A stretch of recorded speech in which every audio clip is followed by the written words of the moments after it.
How we do this, we are the truest. Got these fangs super sharp, your shit toothless. Cold-hearted, yeah we ruthless. All the ghouls in the cut, let's get ghoulish. In the graveyard, acting foolish. Finna dance with the devil to no music. Cold-hearted, yeah we ruthless. All the ghouls in the cut, let's get ghoulish.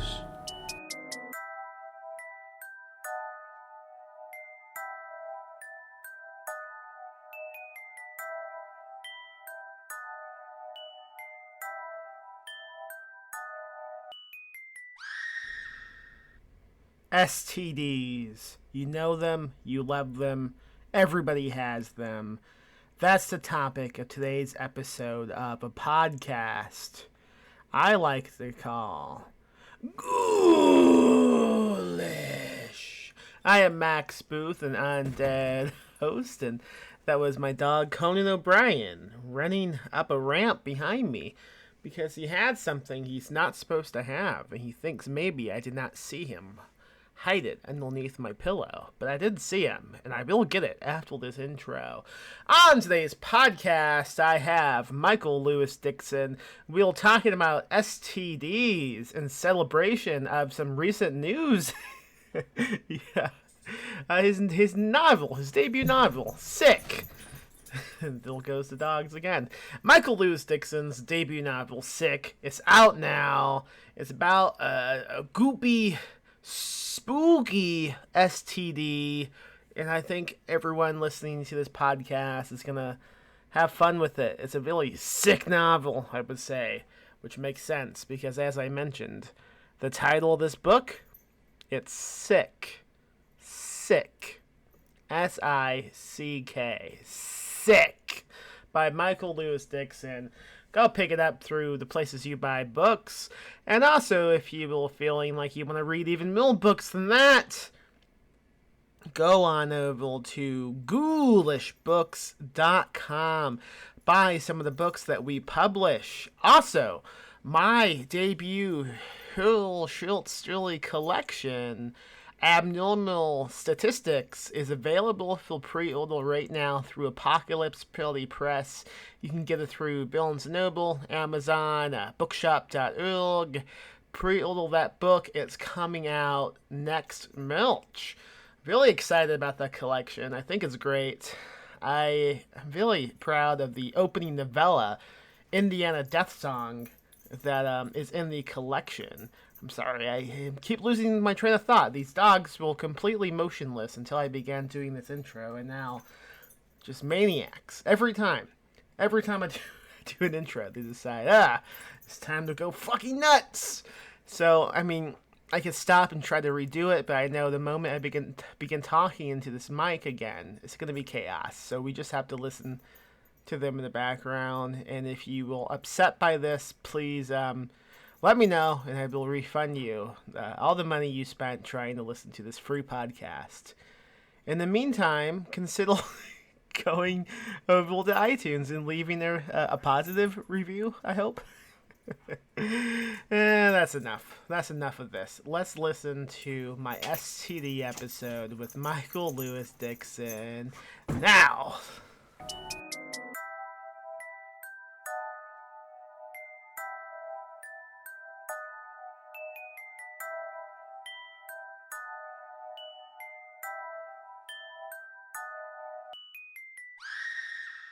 Michael Louis Dixon, welcome to GHOULIsh.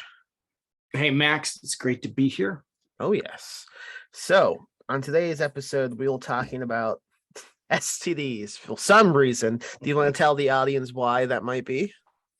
I have a book coming out. Okay, now my dog's going to start dropping toys at my feet. Nice. I have a book coming out, is out now, called Sick. And it's an extreme body horror story that is inspired kind of from David Cronenberg's Shivers, or They Came From Within,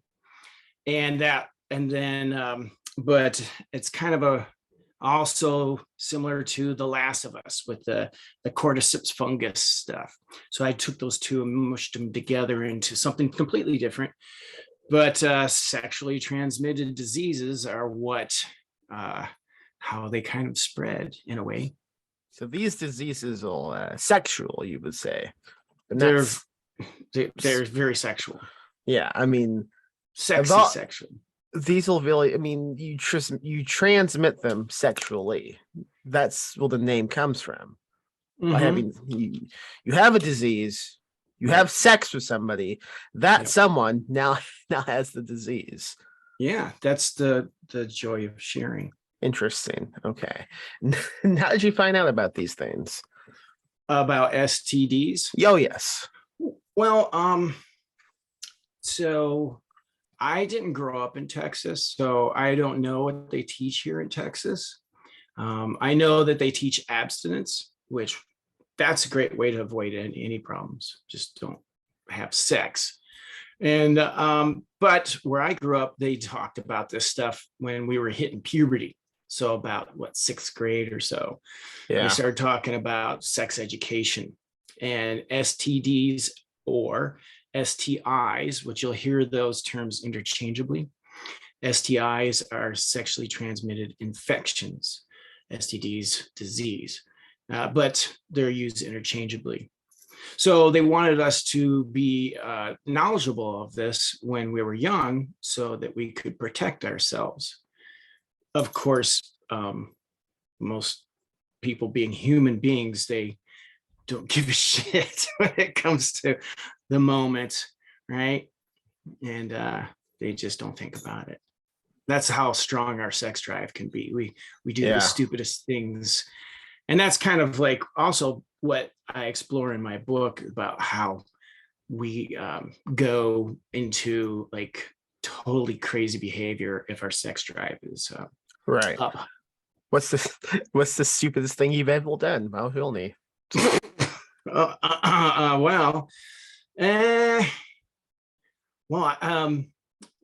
So I'm probably one of the only guys that's ever experienced this when growing up with a thing called just excessive masturbation.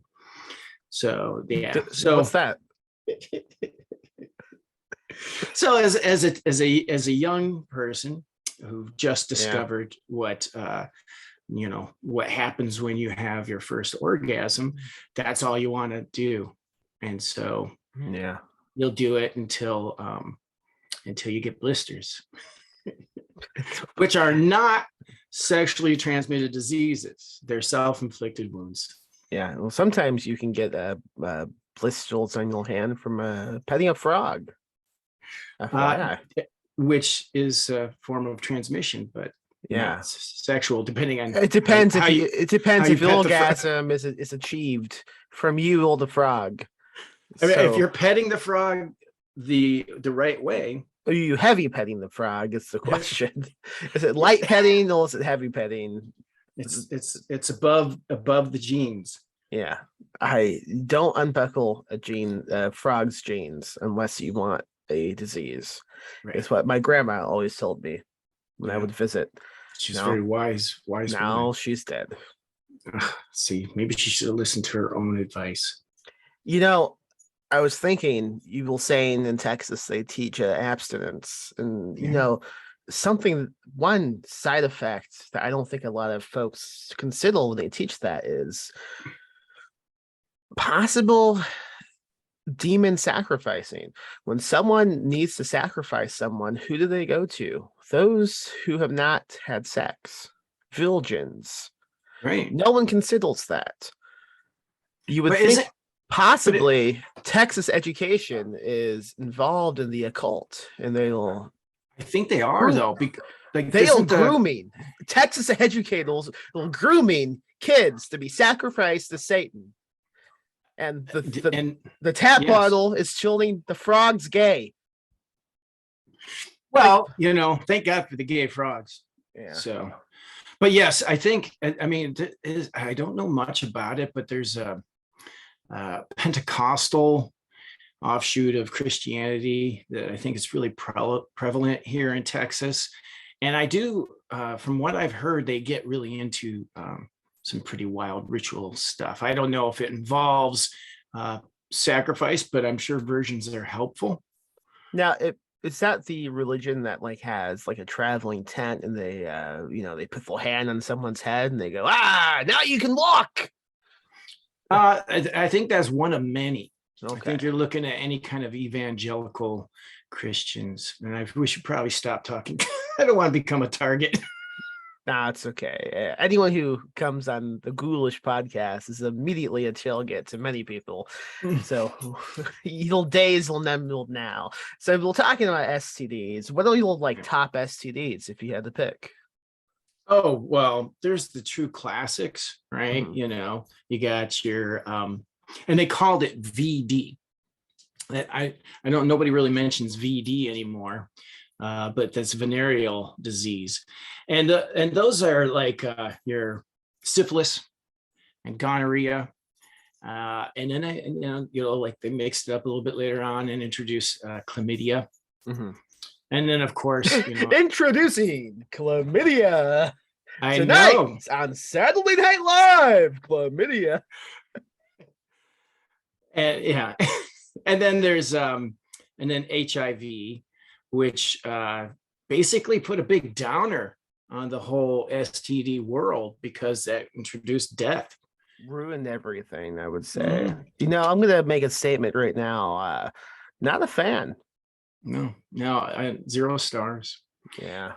But what's interesting, so I mean, I like the classics, gonorrhea and syphilis.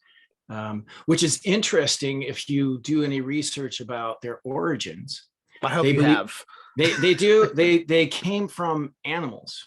It's science. I'm sure they had to fuck a lot of animals to find out which ones they actually got them sick. Yeah. But I've heard sheep and cows, and then chickens. Oh, that would make sense. I can't imagine much good would happen from having sex with any animal. Well, I mean, first time I read about chickens, I was like, well, how did anyone make a connection? But I'm sure there was a farmer who was looking at an egg, and it wasn't much of a stretch I'm sure it was a bit of a stretch, but to make the leap there, the chicken or the egg. What came first? The syphilis? The farmer. Yeah. Yeah, unfortunately, it was the female who came, and he paid the price.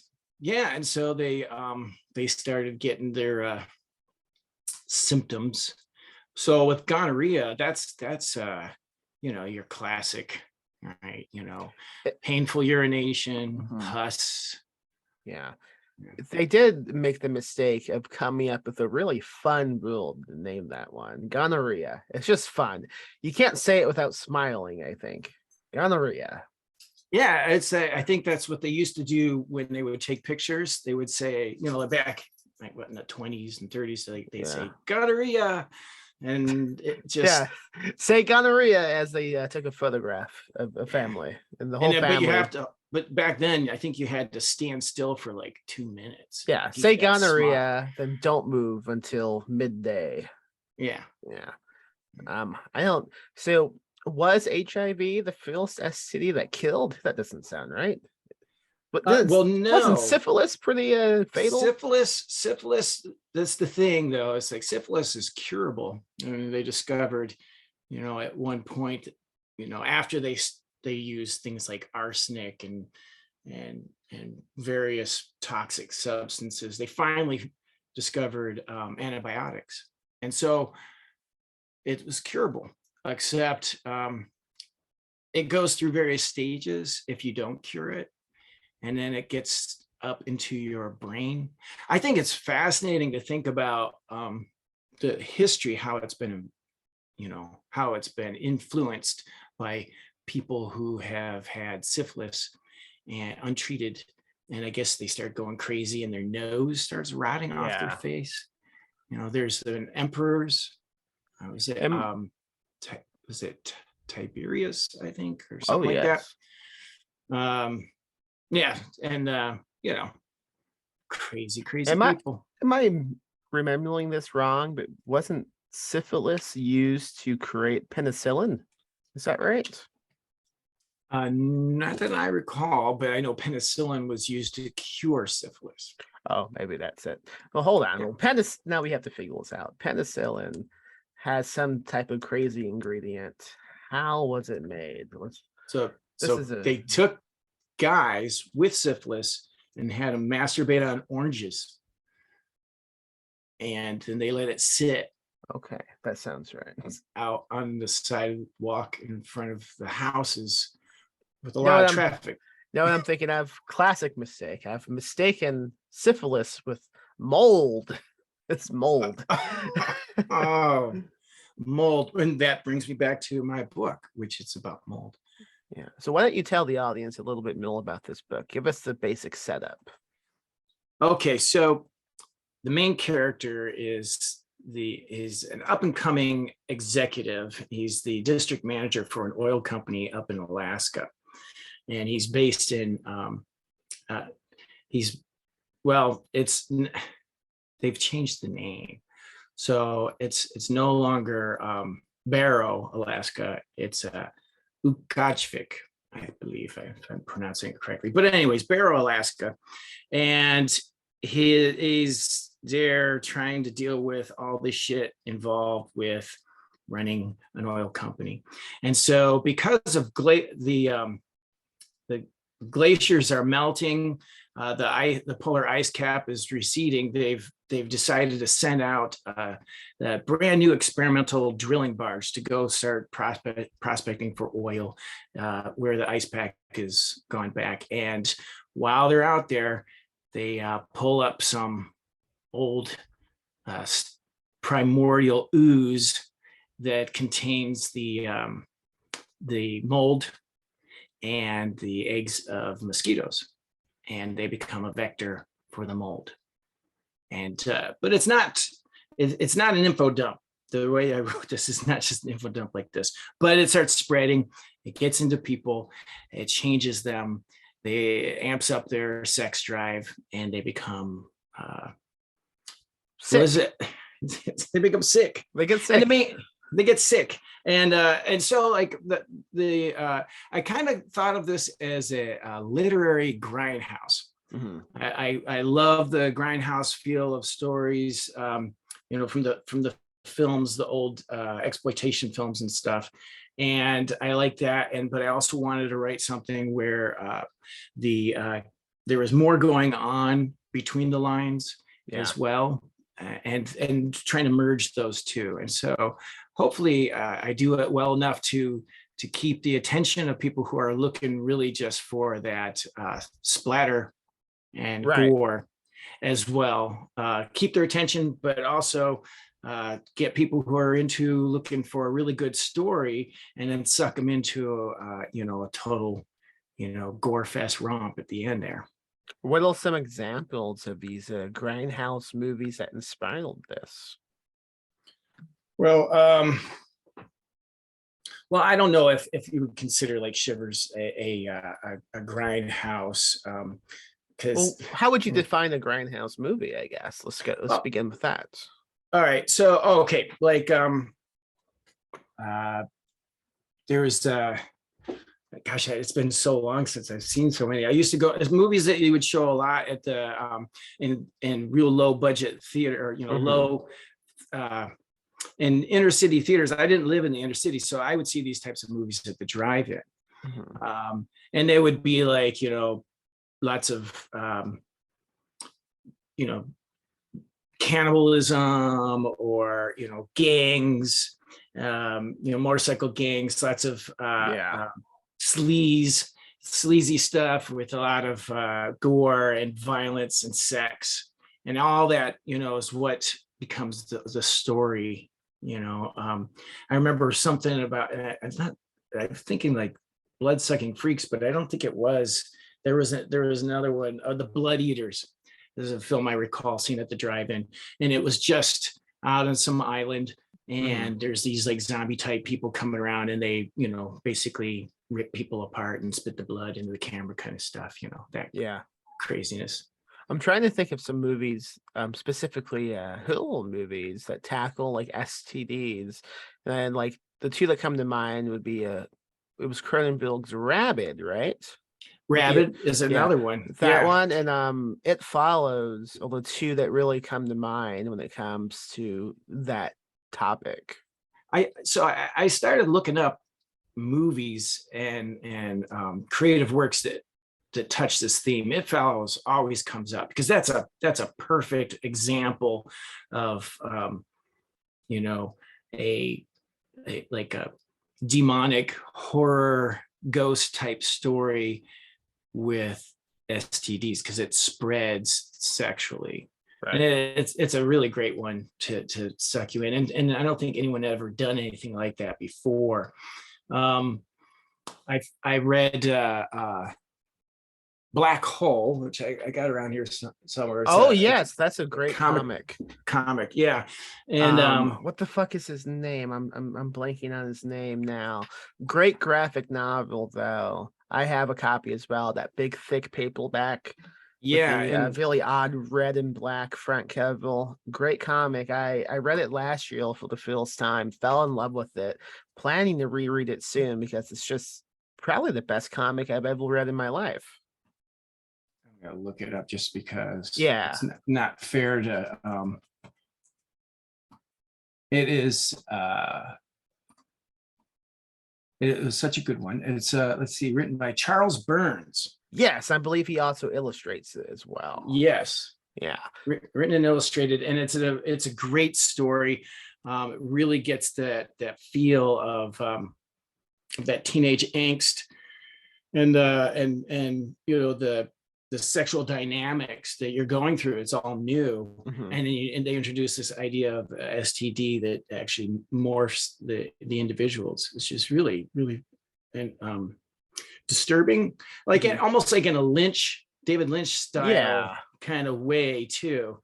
I like it. And let's see what else as far as similar to this is not STD related, but it is the other aspect is like this is parasitical fungus. There is a Val Kilmer film called The Thaw, I think. Have you seen that? Oh my gosh. No, I haven't. So good. It's so good. I mean, it's if you can get past the funky CGI, it's they're Did you say funky CGI or fungi CGI? I'm sorry, go on. It's awesome. He was not just a fun guy, he was the best. So anyways, they're up in the Arctic, and because of global warming, they've discovered a woolly mammoth. And so the scientific crew goes in there and they're looking at it, but there's a parasite, and it's some kind of like a worm or something, a little tiny thing, and it's highly infectious and it's getting in everybody. So it has an end very similar to The Ruins. Remember The Ruin? Yeah. And so it's that idea. It's like it's going to get out, and I mean, but this was just they discovered it and it's spreading. And I kind of like that, put that in this book. Yeah. With the fungus. With The Ruins, I wasn't the biggest fan of the movie, but the book is amazing. The book is really good. I wish Scott Smith wrote it. He's written only 2 novels that have been published, and it's really strange to me because it's been a while since one's come out.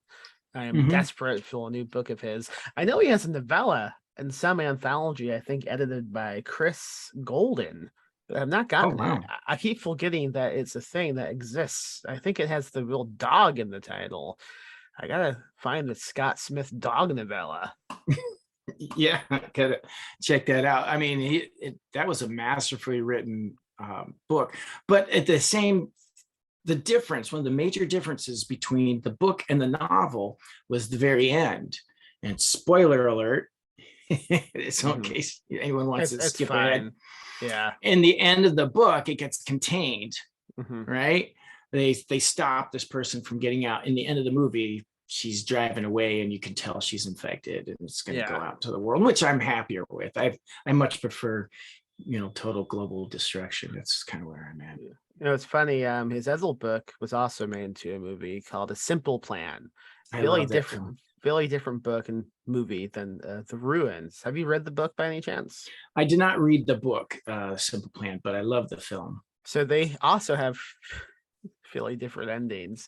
So spoiler, a little a simple plan. In the book, it ends with the main character going to a gas station and just fucking beating the shit out of an old woman until she's a bloody pulp. What? It's really unexpected and kind of comical. Not in the Sam Raimi movie. That scene does not happen, but that's like how it ends, if I recall correctly. It's been a minute, but yeah, I recall him going to a gas station and going crazy and just beating the fucking shit out of some random old woman who walks in. You know, karma. I'm sure there's a reason. I think you can explain away everything, can't you? But I don't know. That's kind of weird. I don't see how that even fits into the story. But I think he kind of snaps. It's been several years since I've read it, so I might not be explaining it the best way, but I just recall an old woman gets beaten up really badly, and then it's done. That was a film, the film version that divided my spouse Fina and I. I mean, you can tell it's going to be a classic if we walk out of the movie theater and she says, "That's the worst film I've ever seen in my life," and I'm like, "I loved it." Oh no, yeah, that movie's amazing. What didn't she like about it? It didn't have a happy ending. I think the ending is just so perfect, where he's shoveling the money into the fire and she's beating him on the back. Yeah, I wonder what she would have thought to the book's ending. I'm sure she would have been more satisfied. Yeah. You know what else usually doesn't have a happy ending? STDs. STDs do not usually have a happy ending. So I was looking at this.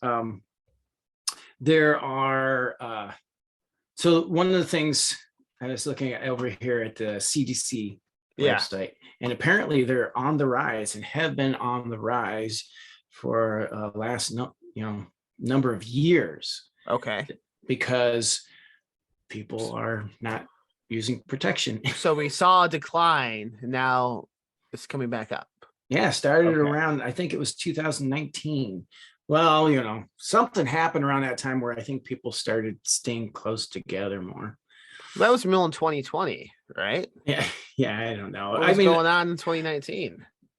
Well, that was the beginning. I think what happened is everybody ran around before the lockdown and quickly picked up their germs. Yeah. So they can bring them home and share them with their family. Okay. I guess. The 10 most significant events in 2019. Let's crack this. Okay. North Korea, U.S. nuclear talks go on a pause. I don't think that was it. The Brexit upends British politics. That might have been it. That could have been it. The U.S.-China trade continues. I don't think that was it. No, that's not it. No, that's not it. The Amazon rainforest is on fire. That's not it. This isn't it. That's not it. The U.S. House impeaches President Donald Trump. That might have been it. That could have done it. Yes. I mean, one of the things I think that people are starting to talk more and more about is bullshit, right? They're sharing bullshit. They're making shit up. They're spreading it around as truth. And I think people are just sick and tired. There's so much disinformation that I think younger people especially are just abandoning all knowledge and just going for it. I mean, there might be like a level of fatalism it's been unseen before. I mean, we've kind of always gone through it, but here, so they're saying it's mostly young people who are getting it and spreading it, under 25. And there's a lot more than your top 4 or 5. There are dozens and dozens of sexually transmitted diseases. Well, what are the most common ones nowadays? I want to know. What's the top STDs these young kids are getting? Well, now there's they're talking about monkeypox as an STD, while some diseases are transmitted sexually, they'll call them STDs, but they can transmit other ways, skin to Yeah. skin contact. Yeah. So it kind of falls outside of that range. And there's a number of them on here. I'm looking over here. Let's see what we got. Here's some really strange one. This one here sounds wonderful. It's if I can't scroll, I think it's pronounced cancroid. All right. Cancroid is you get sores or ulcers on your genitals. It's starts off as small bumps, grow into ulcers. They can be 2 inches wide within 2 days. Oh my gosh. It's painful sex. This is the symptoms: painful sex and bleeding during intercourse. Oh my God. It sounds like that's how every time I have sex. Pain and blood.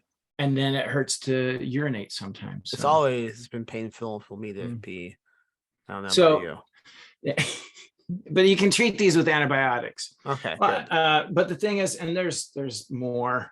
I saw one, they were talking about like a frothy green discharge. Oh my gosh. From the penis and the vagina. That sounds. Another one was described as a flesh-eating rot. Okay, I can dig that. Yeah, and so I can't decide what I find real disgusting: the real frothy or the real green. I think it's frothy. I think the fact that it's frothy and green is kind of like the icing on the cake. You know, I would be grossed out if I went and got a coffee and it was green froth. It shouldn't be green. St. Patrick's Day, it could be. I'm disgusted by St. Patrick's Day. But if it had like a fetid aroma with a little cheesy aftertaste, that would be a sign that maybe someone dipped their junk in your drink. I don't want anything frothy coming out of me. I guess is what I'm saying. No froth. I think we're supposed to be froth free. That's the baseline. Yeah. I think so. Like, what to you is the most terrifying STD? Oh, well, I think the ones that kill you, like HIV is very terrifying. And so the thing to keep in mind is that STDs can pass. It depends on the STD, but it can also pass through blood transfusions and things like that. So even though you may not be out having sex, or you're being very careful with picking your partners and stuff, you could still get exposed to some of these through medical procedures and things like that. So there's always a risk, and then that's a life-changing thing. I think herpes, because it's a virus and there's no cure. And then once you get it, you're kind of dealing with, the cycles of it breaking out, and the pain, and antivirals and stuff. That's something. So I was also noticing too. So they define sexually transmitted diseases as different. There's different groups. There's bacteria, there's viral, and there's parasitic. Oh my. Yeah, and so explain that. So a parasite is any kind of living organism that takes up residence in you as a host, in relating to human disease. I am a host. Yeah. Oh man, what does it say about undead hosts? Maggots, I think, would be something to be careful about. Oh shit. Okay, go on. Yeah. And I don't know if you know much about maggots, but they're once they kind of take a foothold, it's like a whole story. And maybe even a novel. A novel. Yeah. There's I keep my little is that an STD? It's an STD. I keep my little rubber maggot here that It's my Excellent. inspiration. So parasites can, I guess it depends on what the living organism. So like, again, back to my novel, the parasite is the fungus, Mhm. but it could be also some types of worms and things. That's the gross factor. But the thing is, anything alive could probably be treated, except viruses are. Mhm. They're not really alive. They're kind of on the threshold of life. Same. Yeah. So maybe you're a virus, I might be a virus. I don't right? know. I don't know if there's like an internet survey I can take. Like, you might be a virus if you get yes on 5 of these questions. I have to look. If I find one, I'll send it to you. Thanks, man. It's concerning to me, so I would like to know if I am a virus. All right. What else about STDs do you have to tell me? Oh, protection. Oh, I have Okay. guns. Pardon me? I have plenty of guns, so that should Oh, be yeah. fine. So Yeah. it depends on how big the infection is and where it's Mhm. coming from, whether or not you need to use firearms. Oh, okay. Yeah. So the tried and true Texas method of abstinence will kind of help in general. Unless someone needs to make a sacrifice. Right. And then you wish you would have fucked that problem away. Yeah. Yeah. And then there's condoms, Yes. which are in general will protect you for most things. But if it's a skin to skin type infection that, plus oral sex is, any kind of, sexual copulation can spread it. So condoms are not fun, but they're a lot better than these diseases. So kids, they can be fun. You can blow balloons out of them. You can put like peanut butter in them and then pretend like they'll fake guts if you're making a movie. You there's can good. do all types of things with them. You can also experiment with colors, flavors, textures, You can sizes. I mean, why not? I mean, you could try putting on one that's too small and see what it feels like to, how they make the sausage. Yeah. And or you can put on one that's too big and see how far you can wrap it around your balls. Maybe you can fit your whole body inside of one. I don't know. You could even put one on top of your penis and then ejaculate into it as well. I'm told. You don't even need a partner. Yeah, you just do it. And just check your box. If you guys have condoms at home, check the expiration date. You might have to just spank out a few of those and toss them. Yeah. Also, look out for any type of pin pricks in them. You never know who's breaking into your house at night and poking holes in your condoms. That's, there's actually an organization that does that. They're like a ninja type thing. The CIA. Yeah, well, it's related. It's an offshoot. It's condom black ops, pinhole. Well, they do this because they want you to populate the planet, so they have more people they could later send overseas to die.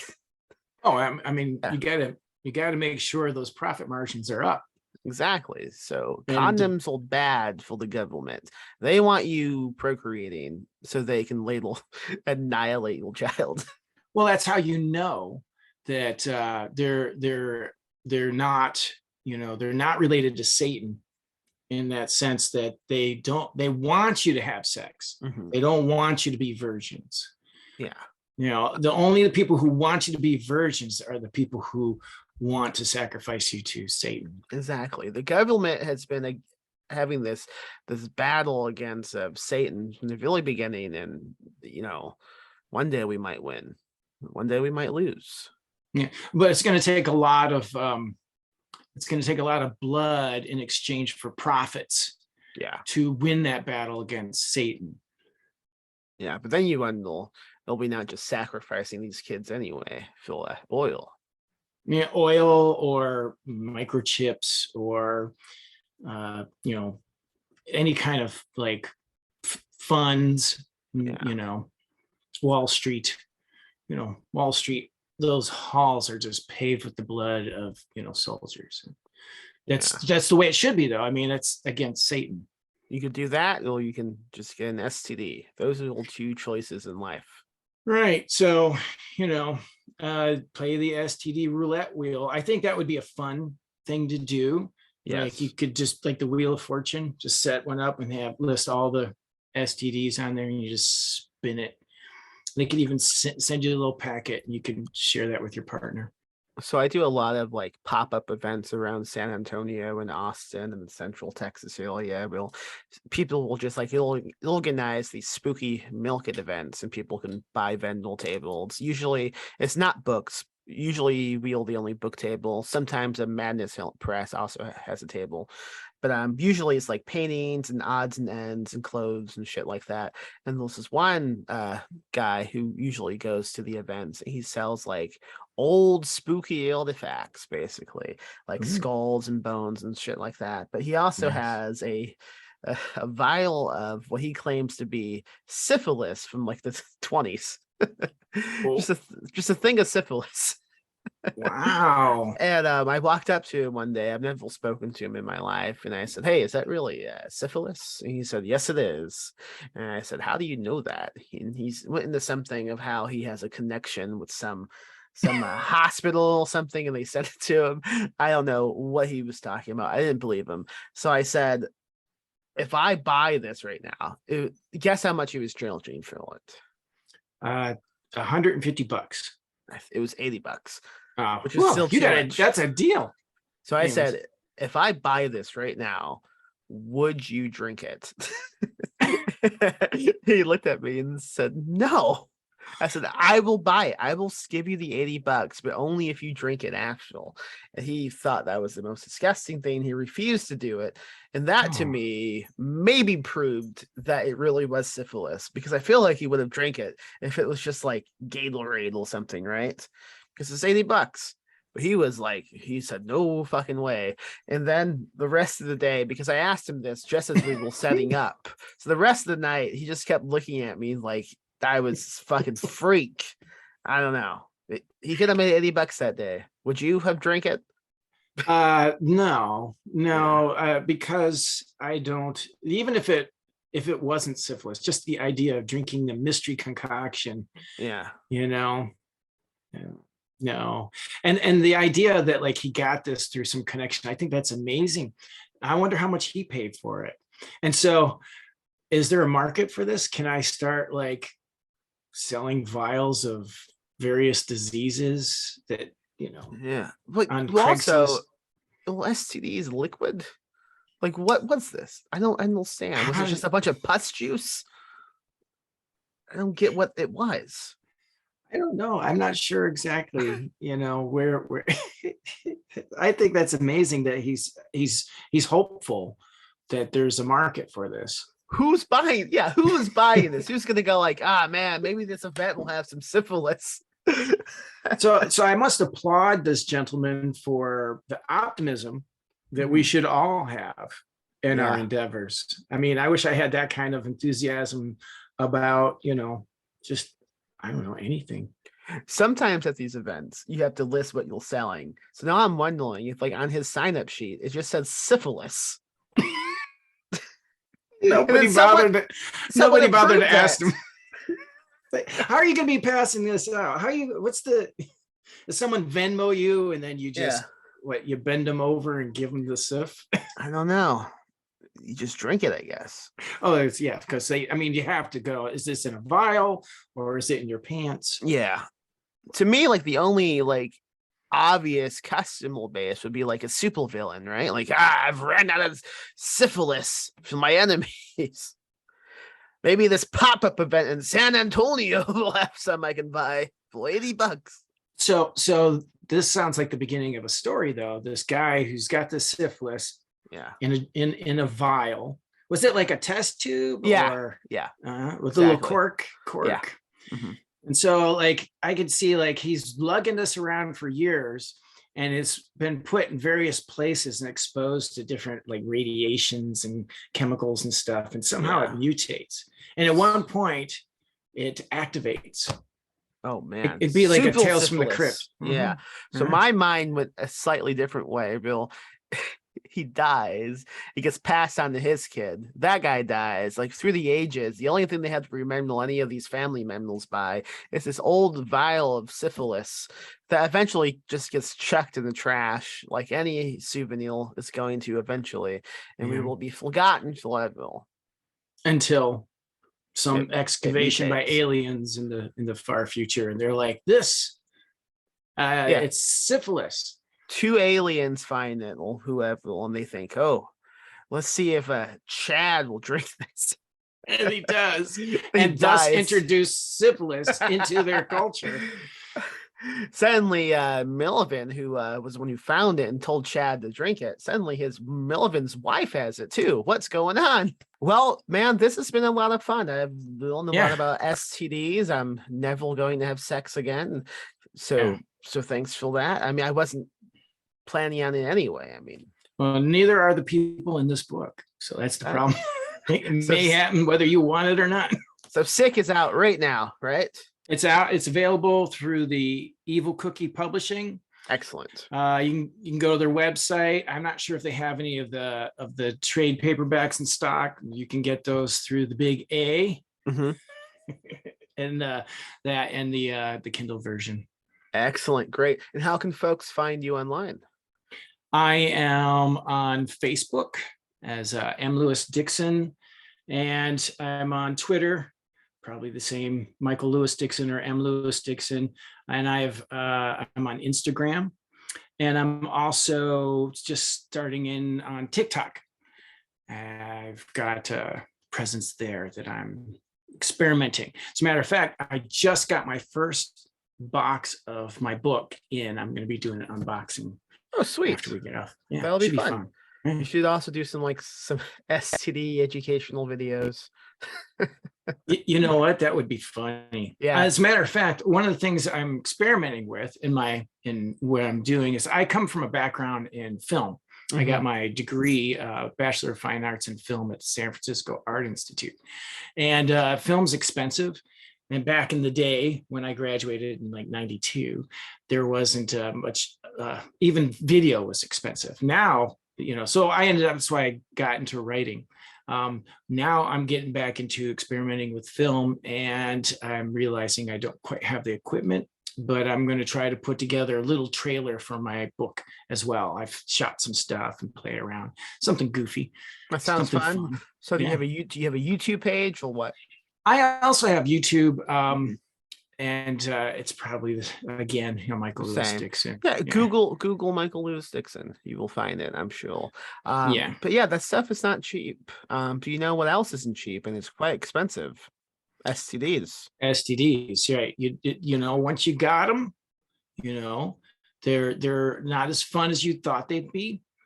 So get to a doctor as soon as possible. And get ready to try to trace that shit back and stamp out the evil from whence it came.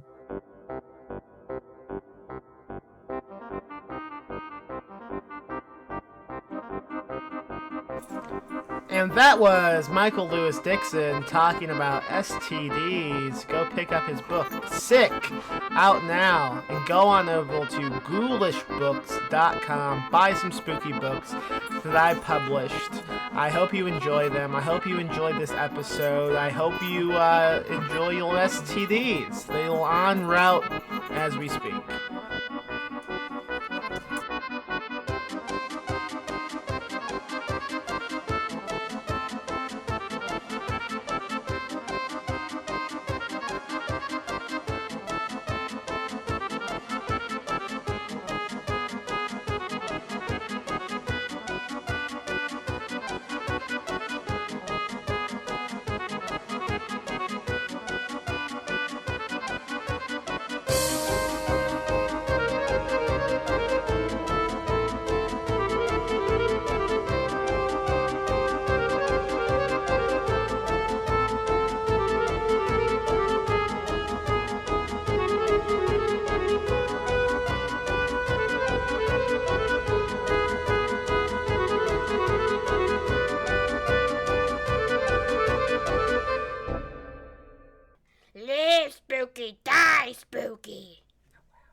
Rest in peace, Max.